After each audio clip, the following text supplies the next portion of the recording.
Good day po muli mga kawits. Welcome ulit po sa Rain. Another day, another rain na naman, no? Umulan, no? Special day pa naman ito ngayon. So nakaputok naman tayo kahit paano ng 5 at saka 7 meters. Nadawan lang, umulan na naman. Kaya masasayang lang yung ating ito. Kasi alam nyo, pag sumupunta kayo, umuulan. Yung pong trajectory ng bala, matamaan ng tubig ulan, pwede po mag-ibang direksyon.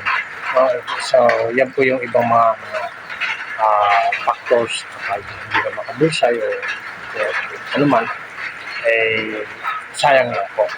Kaya tinigil na muna natin, hindi na kasi ulan ngayon. Mahirap din po mamunot ng empty shell at maputik na po. So, pero maganda po yung firing range. Naiwan natin yung board doon, okay lang yun. At sa mga nauna natin video, ay okay naman po yung ating mga shots, no? So, lagi po niyong tatandaan mga ka-woods, yung ating 7 fundamentals sa marksmanship, lagi po natin i-apply pag nandito tayo sa firing range. Siyempre, ano po ba yung ating 7 fundamentals sa marksmanship? Una po ay yung stance, yung tindig, kailangan komportable, gripping, yung paghawak po ng ating pistol, no? Kailangan hindi masyadong piga, hindi masyadong higil, no?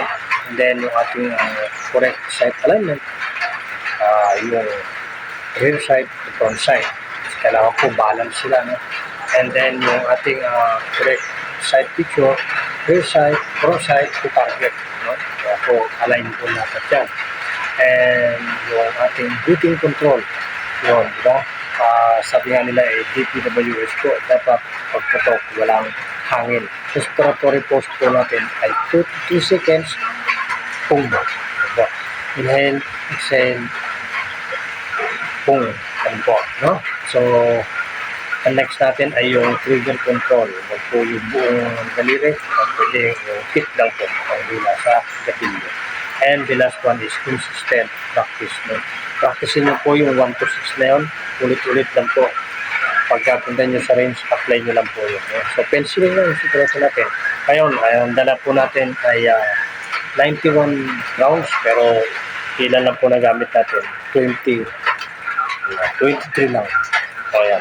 23 lang po yung nagamit natin. So, hindi po natin kayang ubusin yung 100 rounds kung yun at yun din po yung tama. Tsaka umulan na rin po. Sayang yung basyo mapuputikan. At ang hirap po po. Kaya po muli, maraming po salamat.